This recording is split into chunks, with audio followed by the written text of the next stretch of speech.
Students, आज की video में हम सबक जिसका उन्वान है नई रोशनी को आगे पढ़ेंगे। हमने यहाँ तक पढ़ा था कि सफ़ेद छड़ी की मदद से नाबीना लोग किस तरह अपने रास्ते पर जाते हैं या किस तरह से वो एक जगह से दूसरी जगह तक जाते हैं, और सफ़ेद छड़ी जो है वो नाबीना लोगों से मंसूब है, यानी ये इनकी पहचान है।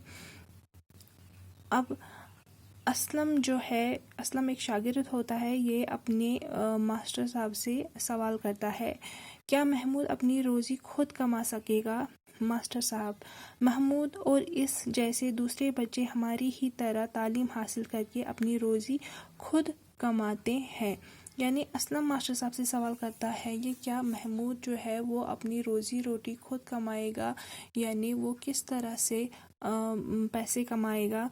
तो मास्टर साहब इनको कहते हैं कि महमूद जो एक नाबीना स्टूडेंट है, एक नाबीना शागिर्द है, वो महमूद और इस जैसे दूसरे बच्चे, यानी महमूद की तरह जो दूसरे बच्चे नाबीना लोग होते हैं, वो भी हमारी ही तरह तालीम हासिल करके अपनी रोज़ी खुद कमा सकते हैं। वो कारखानों में बड़ी महारत से मशीनों पर काम करते हैं। इसके अलावा उस्ताद, वकील, अखबार नवीस और मौसीकार वगैरह बन सकते हैं। आजकल ऐसे कई लोग आला अहदों पर काम कर रहे हैं, वो समाज के लिए मुफीद बन सकते हैं। आज वो समाज पर कोई बोझ नहीं है। ये ज़रूरी है कि हम उन्हें अपने से अलग न समझें और इनके साथ सच्चे दोस्त जैसा बर्ताव करें। मुझे यकीन है कि क्लास के सभी तलबा पढ़ने लिखने में महमूद की भरपूर मदद करेंगे। जावेद, क्या तुम और कुछ पूछना चाहते हो?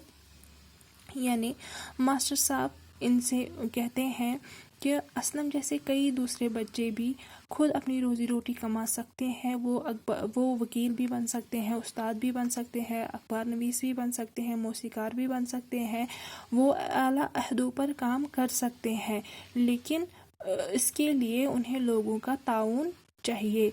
और मुझे पूरी उम्मीद है कि महमूद जब इस क्लास में आएगा तो आप भी उसकी भरपूर मदद करोगे। अब मास्टर साहब जावेद से कहते हैं कि क्या तुम कोई और सवाल पूछना चाहते हो? जावेद, मास्टर साहब, मैं ये जानना चाहता हूँ कि क्या ऐसे सभी बच्चे महमूद की तरह हमारे जैसे स्कूल में पढ़ते हैं? जावेद मास्टर साहब से सवाल करते हैं कि महमूद जैसे कई बच्चे जो होते हैं, क्या वो इसी की तरह हमारे स्कूल में पढ़ेंगे, या इसके कहने का मतलब है कि क्या उनके लिए कोई अलग स्कूल नहीं होता? मास्टर साहब जवाब देते हैं, नहीं जावेद, ऐसा नहीं है। इनके स्कूल अलग होते हैं, जहां इनके रहने का भी इंतज़ाम होता है। हमारे मुल्क में तकरीबन 250 ऐसे स्कूल हैं और इन स्कूलों में पढ़ने लिखने और खेल कूद के साथ साथ उन्हें रोज़गार के लिए मुफीद काम भी सिखाए जाते हैं। ये बहुत से खेलों में हिस्सा ले सकते हैं, जैसे कबड्डी, रस्साकशी कहते हैं टग ऑफ वार को, तैराकी यानी तैरने, स्विमिंग को, और दौड़ वगैरह। ताश और शतरंज भी इनके पसंदीदा खेल हैं। खेलों के अलावा ये स्काउटिंग, मौसीकी और सयाही में भी दिलचस्पी लेते हैं। सयाही कहते हैं सैर व तफरीह को। अकरम, मास्टर साहब, क्या ये लोग क्रिकेट खेल सकते हैं? अकरम एक और शागिर्द है। अब ये मास्टर जी से सवाल करते हैं कि क्या ये लोग क्रिकेट जैसा खेल खेल सकते हैं? मास्टर साहब, क्यों नहीं, कुछ माह पहले ही दूरदर्शन पर ऐसे खिलाड़ियों को क्रिकेट खेलते दिखाया गया था।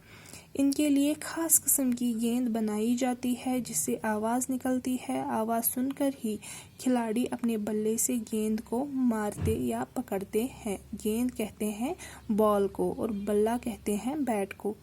यानी इसके लिए एक खास किस्म की बॉल बनाई जाती है جس سے آواز نکلتی ہے، اور جب کھلاڑی گیند پھینکتا ہے تو اس کو ایک آواز نکلتی ہے، تو یہ پھر اپنے بلے اپنے بیٹ سے اس گیند کو مارتے ہیں۔ پرکاش، ان کے لیے اور کیا کیا خاص چیزیں بنائی گئی ہے؟